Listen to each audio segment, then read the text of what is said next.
Hi there, welcome to another video from the Vickers MG Collection and Research Association.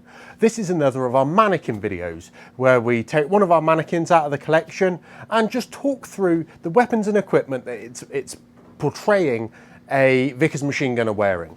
Our caveat is always that we're not uniform specialists. We are Vickers machine gun specialists, as you should be well aware if you're watching this video. Therefore, we probably won't go into much detail about patterns or years of introduction or anything like that in the uniform. But we will talk about how it's configured and what it's put together and why we have this in the collection.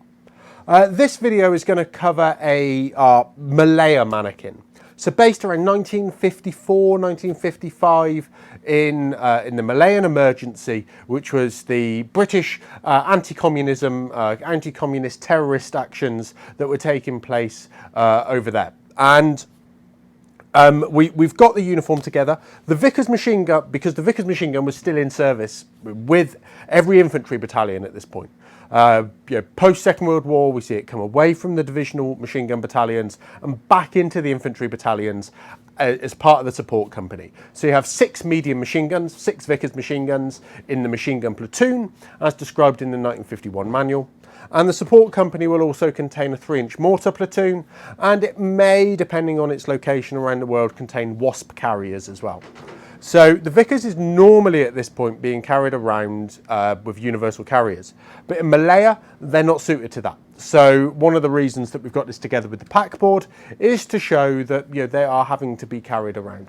Now, we've worn these uniforms as part of some of our displays at War and Peace in the early 2010s, it's really comfortable actually. It's something that clearly isn't too hard wearing. And it will, with too much wear over time, you can imagine this stuff deteriorating, rotting and stuff like that in the jungle. It's all cotton, cotton drill material. Overall, you've got these jungle greens, 1944 pattern webbing, and you'll see in a moment, you've got jungle boots as well, topped off with a nice sort of bush hat here, quite shallow brim, a bush hat. Now, the yellow spot and the white string is based around the research that we did for those displays when we were portraying the 1st Battalion of the Queen's Own Royal West Kent Regiment. And they were a battalion that were deployed to Malaya, and while we were doing those displays, we were lucky enough to have met some of the veterans of that battalion. War and Peace was at Baltring in Kent, and then at Folkestone Racecourse, also in Kent. So some of those veterans were able to come along and see the display. We were also able to use, so the battalion's 1951 to 1954 in Malaya. We were able to use this book, A County Regiment, the 1st Battalion, Queen's Own Royal West Kent Regiment, Malaya, 1951-54. So this was a quite sort of limited run, I think, but they were part of 18th Infantry Brigade. Like I say, we're over there from 51 to 54. The book does cover a little bit about the machine gun unit, and when I say a little bit, I mean, quite simply that. I think it's 1 page really, a little bit about their activities, and then there's just 1 photo that shows them, shows the Vickers in use. So you can see that there, and it says that really the Vickers wasn't used too much because of its weight. It uses up ammunition at a horrendous rate, and also the gun is difficult to move around as it weighs well over 40 pounds with all its equipment. Well, we know that's about 100 pounds really. And a further drawback is that a good supply of clean water is needed for the purpose of cooling. Because of these factors, the much lighter Bren gun was more suitable for use in Malaya. Now, that sounds like it's written by somebody in an infantry company rather than a support company, but you can see there the Vickers in use with the battalion. So we know they took them, we know they used them, and we normally see that certainly from other accounts, they were used to protect the patrol bases and things like that, or occasionally being used in action in overhead fire as well. So what we'll do is we'll get the camera off the stand like normal, run up and down the mannequin and just talk a little bit more about the equipment and weapons that he's wearing. So here we go from top to the bottom. As I mentioned, the bush hat, pretty sure this is a reproduction example, or it might be an Australian made. Oh no, it might be an original. We acquire some of this stuff over the years and aren't really sure, but I think that was a reproduction we bought specifically for the event. Anyway, it lives on the mannequin now. So we've got the bush jacket here. It is the jacket. You can just see the it's tucked. It's the bush shirt, so it's 4-pocket. It's tucked into the trousers there. The trousers. Oh, no, it's not. Silly me. That's the belt from the jacket running around it. You see the belt coming through there. It's obviously way too big for the mannequin. One of the benefits of using mannequins is it does mean that we don't have to have completely massive sizes all the time, rather than using real size people like me. But it's wearing its 1944 pattern equipment. So the 1944 pattern belt, the large ammunition pouches for the belt, and the braces there as well. So this is the jungle pattern equipment, not used as far as we're aware in the Second World War, and it was introduced for the actions in the Far East. It's a much lighter weight of webbing material. It dries quickly, it's supposedly more hard wearing, and it carries more in the ammunition pouches. So you see that these are the depth, much more the depth of the utility of the Bren supplementary pouches rather than just the normal basic pouch, akin to the Australian ammunition pouches that we've shown on our previous mannequins there as well. So yeah, much lighter, blackened metal fittings as well on that, and the shoulder straps, if we just look under here, they're quite a long way back, are wider, again akin to what the Australians introduced towards the end of the Second World War as well. So it spreads the load a lot better. That might be a bigger load, but it does just mean you get less rubbing and less chafing when you are in the jungle, in the moist conditions. Now we'll run down the front and then we'll move on to the side. So the trousers that match that, again, I think these are a reproduction. The jacket is an original, but the trousers are reproduction examples. And then running down to the boots. Now these are originals. You can see that they are quite high leg boots, so you've got no need for puttees or anklets, and they quick release lacing around the top there, and loads of lace length to then go around the top of the boot as well. Can be quite tightly laced to let in as little as possible, and they have a full sewn in tongue, so that again leeches and stuff like that don't get in. They have these rubber pads on the side to protect the ankle bone a little bit and to stop them from wearing, and then there's these moulded rubber soles that go round it as well, and you can just see how it started to split there. They are incredibly comfy to wear. They are surprisingly comfy to wear for long periods. So yeah, it's quite nice, but you can see how they are quite fragile, and hard wear for a longer period would certainly see them worn away quite quickly or broken. Certainly this rubber that comes, the glue comes away from the cotton there quite easily. So we'll turn the mannequin around to the side, and then we can have a look a bit closer at the weapons that he's carrying. So the main feature is the fact that it's carrying an M2 carbine. So that's the US made carbine in .30 caliber. So that shortened 30 cal round, the more pistol round. And it's also equipped with its 30 round magazine rather than the 15 round magazine that you see on the M1.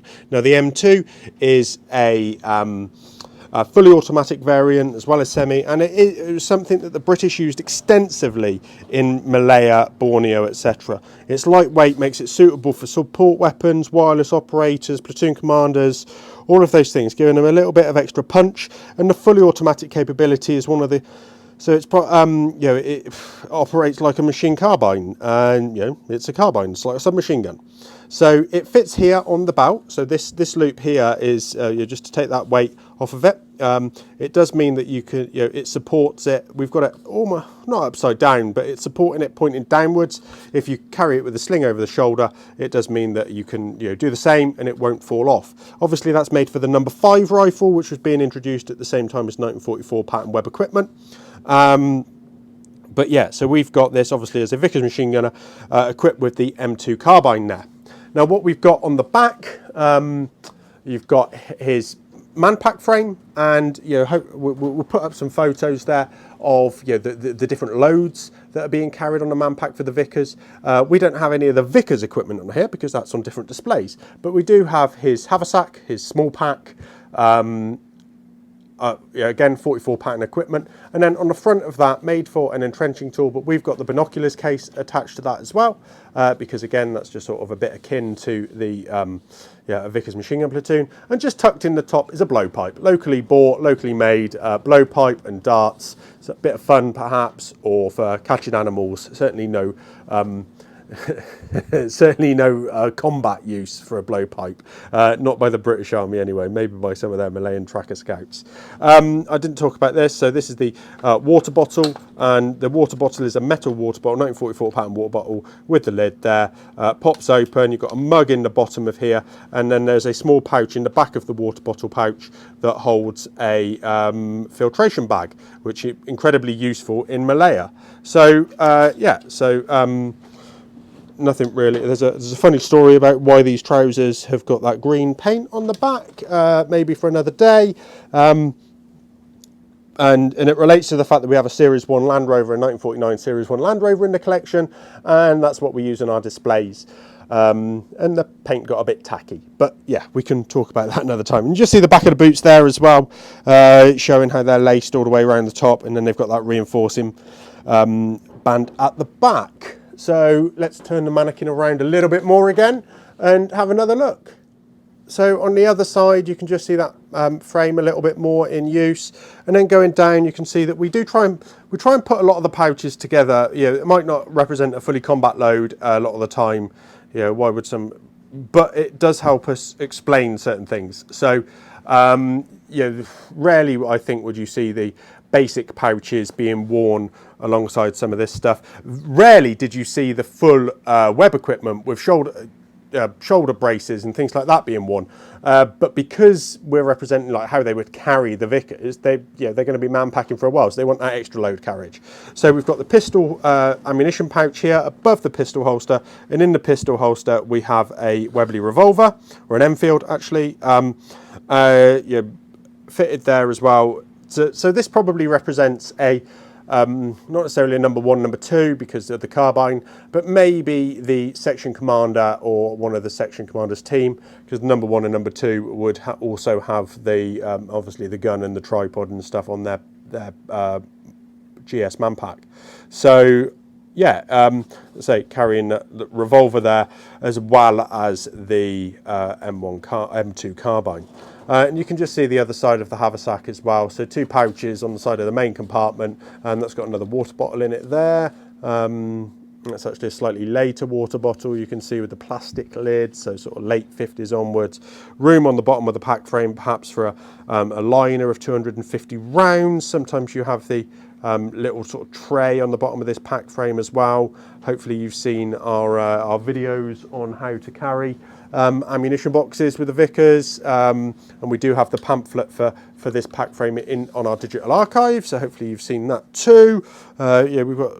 We've also got a manual on the conduct of operations in Malaya 1954, which doesn't talk about machine guns in it, but we do have it available on our digital archive, so please go and have a look at that. I think that's in high res now up there, thanks to the support from our Patreons. If you'd like to support us, please do go to www.patreon.com/VickersMG and do so, and you'll see much more of this material, much more of our digital archive, and be able to influence what we do in the future. So yeah, hopefully that's of interest, and this mannequin is a wobbly one, but hopefully you've enjoyed that. It's explained a little bit use about how the Vickers was used in Malaya, an interesting period for the British Army. Clearly counter-terrorism operations don't support medium machine guns too well, but they did take them, they did use them, and it represents how the Vickers was being used in that post-war period, which absolutely fascinates us.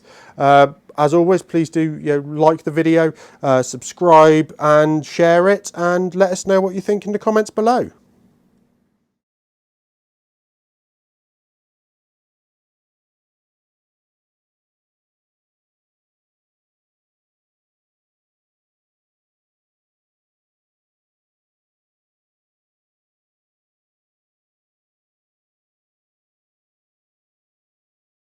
Thank you for watching. Please remember to like and share the video and subscribe to the channel.